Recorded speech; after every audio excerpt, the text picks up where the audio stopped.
सृष्टि मुखर्जी सिद्धार्थ के साथ मिलकर रचेगी एक बहुत बड़ी साजिश अनिरुद्ध के खिलाफ। अब कैसे बचाएगी झनक उसको। जी हाँ दोस्तों, हम बात कर रहे हैं स्टार प्लस के शो झनक की। तो दोस्तों, आगे बढ़ने से पहले अगर आप इस चैनल पर नए हैं तो इसे सब्सक्राइब कर दीजिए, साथ ही बेल आइकन दबाना ना भूलें। वीडियो अच्छा लगे तो इसे लाइक ज़रूर कीजिएगा। चलिए आगे बढ़ते हैं दोस्तों। जैसे कि झनक और अनिरुद्ध के जीवन की दौड़ एक अजीबोगरीब मोड़ पर आकर उलझ गई है। अर्शी के साथ अनिरुद्ध का विवाह ना तो दिल का फैसला था, ना ही दिमाग का। वह तो बस परिस्थितियों के दबाव में लिया गया एक समझौता था। अनिरुद्ध उस रिश्ते की बेड़ियों में कभी खुलकर सांस नहीं ले पाया था। एक घुटन भरी खामोशी उसके भीतर पलती रही, जिसे वह कभी शब्दों में बयान नहीं कर सका। एक सुबह जब अनिरुद्ध के कदम अस्पताल के शांत गलियों में पहुंचे, उस वक्त उसकी रफ्तार बहुत ही धीमी हो गई और वो सोचने लगा कि अब उसके साथ क्या होगा। आखिर अर्शी को क्या हुआ और उसके साथ किसी और की। वो धीरे धीरे उस दिशा में बढ़ा रहा जिसे सुनकर वह संत के सब में झड़पड़ों में गिर गया। अनिरुद्ध वही पत्थर की तरह जम गया जब हर शब्द उसके कानों से गूंज रहा था। एक एहसास उसकी रूह में उतर रहा था, लेकिन उसके चेहरे पर ना तो आश्चर्य और ना ही क्रोध। इसके विपरीत एक अजीब सा सुकून, एक हल्की मुस्कान उसके होठों पर तैर रही थी। उसके पल, जी दोस्तों, जैसे कि देख रहे थे कि से मिलने के लिए अनिरुद्ध पहुंच चुका था उसके अस्पताल में, जहां पे वो एडमिट थी। डॉक्टर उसे कहता है आके कि हाँ, अब वो खतरे से बाहर है। जी हाँ दोस्तों, अस्पताल में के भारी दरवाजों से ढकेल कर जब वह बाहर निकला तो अनिरुद्ध के कदमों में एक नई ऊर्जा, एक नया अलग ही लय है। उसके चेहरा चमक रहा था, मानो किसी से बरसों से उसकी आत्मा पर जमी धूल को साफ कर दिया। वो अब किसी के प्रति जवाबदेह नहीं है, किसी के साफ नहीं देना है, सिवाय एक शख्स के जिसके पास वह यूं आज़ादी की खुशखबरी पहले सबसे पहले लेकर जाना चाहा। अब वो खुश था कि अर्शी अब किसी और के साथ जा चुकी है। जी हाँ दोस्तों, जैसे कि उसने देखा कि अर्शी को सिद्धार्थ के साथ देखकर दुख ही नहीं हुआ। उसने आखिरकार पूछा, उसकी आवाज़ में हल्की सी आशंका थी। अनिरुद्ध ने एक पल के लिए उसकी आंखों में देखा, उसकी अपनी आंखों में गहराई और ईमानदारी है।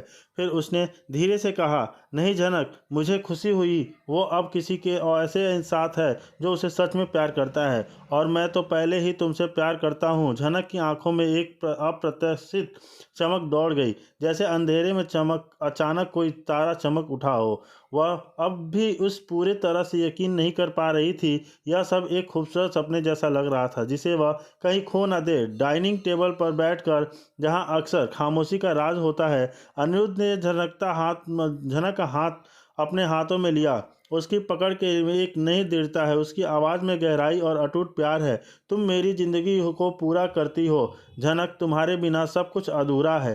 क्या तुम हमेशा मेरे साथ रहोगी? झनक ने उसे देखा। बहुत देर तक उसकी आंखों में अनगिनत भावनाएं उमड़ रही हैं, अविश्वास, खुशी, प्यार, एक गहरा समर्पण। और फिर उसने धीरे से अपना सिर हिलाया। हाँ, यह सिर्फ एक शब्द नहीं है, यह उसके पूरे अस्तित्व का सार है। एक वादा है जो उसकी आंखों में चमक रहा है। 500 एपिसोड, अनगिनत टकराव, दर्द, आंसू और अनंतही उम्मीदों के बाद आखिरकार उन्हें अपना जवाब मिल गया है। एक सरल, एक गहरा हाँ। लेकिन जैसे ही अक्सर होता है, कहानी का अंत एक नई शुरुआत होती है, और उसके शांत पल के पीछे कहीं एक और तूफान दस्तक दे रहा है। सृष्टि और सिद्धार्थ, जिनके दिलों में अनिरुद्ध के लिए अभी भी कड़वाहट भरी हुई है, अर्शी की नाजुक हालत और उसके अप्रत्याशित फैसले के एक नया मोड़ ले चुके हैं। उन्हें अनिरुद्ध को नीचा दिखाने उसे बहाना मिल गया है। अनिथि आज नज़रों से अनिरुद्ध ने अर्शी के साथ आज विश्वासघात किया है, और अब वह उसे एक गुनाह की सज़ा देना चाहते हैं। अलग अलग मोड़ होता है, क्या होगा? क्या सच में अर्शी अपनी नई राह पर चल पड़ी है, या फिर सिर्फ एक शांत समुद्र है जो किसी बड़े तूफान से पहले की खामोशी है? अनिरुद्ध और झनक के इस नाजुक नए रिश्ते पर क्या आने वाला तूफान अपनी काली छाया डालेगा? क्या सृष्टि और सिद्धार्थ अपनी साजिशों में कामयाब हो पाएंगे? यह देखना होगा कि किस्मत उनके लिए कौन से अप्रत्याशित मोड़ लेकर आती है। क्या झनक प्यार इस नए इम्तिहान को पार पाएगी, या फिर अधूरे रिश्ते की वजह से यह कहानी अभी और दर्द और मुश्किलों से गुजरेगी?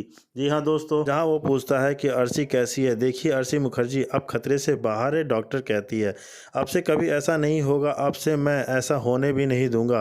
अर्शी, तुम अनिरुद्ध के बारे में लाख बुरा भला बोलो, लेकिन प्यार तो तुम उसी से करती हो ना। दीजिए हाथ ना, मुझे आपसे बहुत मोहब्बत है कि मैं किसी से नहीं करता। मेरी बात मानेंगे मिस्टर बॉस से नहीं। नहीं अनिरुद्ध, मैं अनिरुद्ध से प्यार नहीं करती हूँ। Really I love you sir.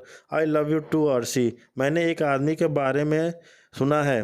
ये अनिरुद्ध बोलता है जनक से। अर्शी जिसके क्लोज जा रही है, प्यारी प्यारी बातें कर रही है, एक दूसरे का हाथ पकड़ के एक दूसरे को आई लव यू कह रहे थे। अगर अर्शी दीदी अपनी मर्जी से चली जाती हैं तो मैं रूम कैसे अब उसके साथ नहीं रह सकती हूँ। मैं अब इस घर में नहीं रहना चाहती हूँ। जी हाँ दोस्तों, झनक सीरियल में अभी तक आपने देखा कि अर्शी की हालत पहले से बेटर हो जाती है। दूसरी तरफ सृष्टि अनिरुद्ध को धमकी देती है, अगर मेरी बेटी को कुछ भी हुआ तो मैं तुम्हारे साथ उस झनक को भी जेल भिजवाऊंगी। अब डॉक्टर अनिरुद्ध के परिवार वालों को आकर बोलते हैं कि अर्शी की हालत पहले से ठीक है और बोलती है कि अर्शी को एक दिन में हम लोग रेस्ट कर के लिए रखेंगे, बाकी दूसरे दिन आप उसे ले जाइएगा। तभी वहीं पर सिद्धार्थ अर्शी के लिए फूल लेकर आता है। सृष्टि बोलती है, चलो तुम सिद्धार्थ अर्शी से मिल लो। सिद्धार्थ और सृष्टि अर्शी के से मिलने जाते थे। सृष्टि बोलती है, अर्शी तुमने क्या किया? अभी तुम्हारी माँ अभी जिंदा है, तुम्हें कुछ नहीं होने देती। तुमसे कोई मिलने आया है। अर्शी सिद्धार्थ को देखकर बहुत खुश हो जाती है।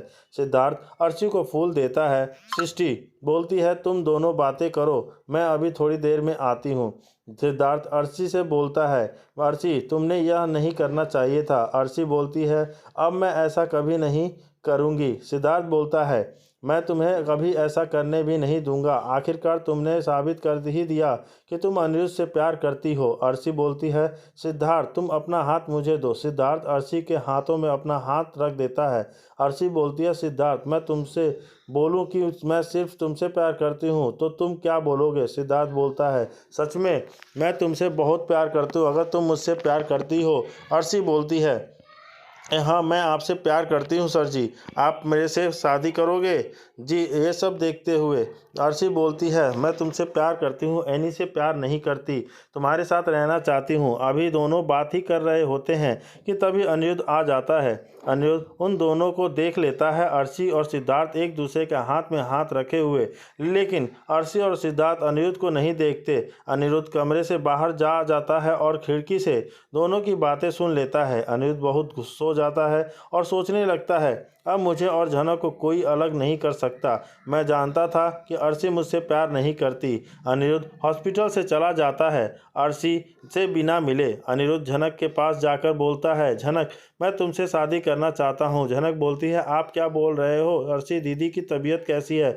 अनिरुद्ध बोलता है, अर्शी तबीयत ठीक है और वह कल घर आ जाएगी। वह तुम मुझसे बदला लेना चाहती थी पर वह ले ना सकी। मैं तुम्हें यह बताना चाहता हूँ कि अर्शी सिद्धार्थ से प्यार करती है और वह उसके साथ रहना चाहती है। झनक बोलती है, सर जी आप क्या बोल रहे हो? आपको अभी अर्शी दीदी के पास रहना चाहिए।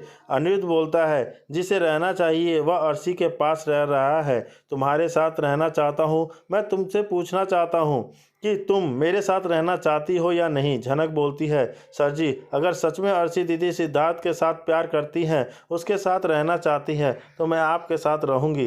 अनिरुद्ध यह बात सुनकर झनक को गले लगा लेता है। अब दूसरी तरफ अर्शी को अस्पताल से डिस्चार्ज मिल जाती है और घर पर आकर हंगामा करती है। परिवार वालों से पूछती है, अनी कहाँ है? सुबह बोलता है, अर्शी तुम अभी अभी आई हो, आराम कर लो, उसके बाद हम लोग बैठकर बातें करेंगे। अर्शी बोलती है, मुझे उससे बात करनी है, मैं अब उसके साथ नहीं रह सकती क्योंकि वह मेरे साथ नहीं रहना चाहता है। मैं इस घर को छोड़कर चली जाऊंगी। बिपाशा अर्शी को समझाती है और बोलती है, तुम क्या बोल रही हो? अर्शी लाल भी मेरे साथ नहीं रहना चाहता, फिर भी मैं उसके साथ रह रही हूँ ना। तुम अनी को क्यों छोड़ना चाहती हो? अर्शी बोलती है, आपके पास कोई उपाय नहीं था, लेकिन मैं इंडिपेंडेंट हूँ। अगर कोई मेरे साथ नहीं रहना चाहता तो मैं उसके साथ ज़बरदस्ती नहीं रह सकती और मैं अनिरुद्ध को छोड़ दूंगी। जी हाँ दोस्तों, यह अर्शी बोलती है कि मैं अनिरुद्ध को छोड़ दूंगा, मैं उसके साथ नहीं रहूंगी क्योंकि अब बहुत हुआ। अनिरुद्ध अब मेरे से प्यार करता नहीं है, वह झनक के पीछे दिन भर भागता रहता है। मैं हॉस्पिटल में थी, मुझे से मिलने तक नहीं आया, तो मैं किस बेस से उसके साथ रहूं और किस उस हक से मैं उससे कहूं कि मैं उससे प्यार करती हूं, जबकि मेरे प्यार का कोई मतलब ही नहीं है और ना ही वो मुझसे प्यार करता है, ना ही वो मेरी केयर करता है।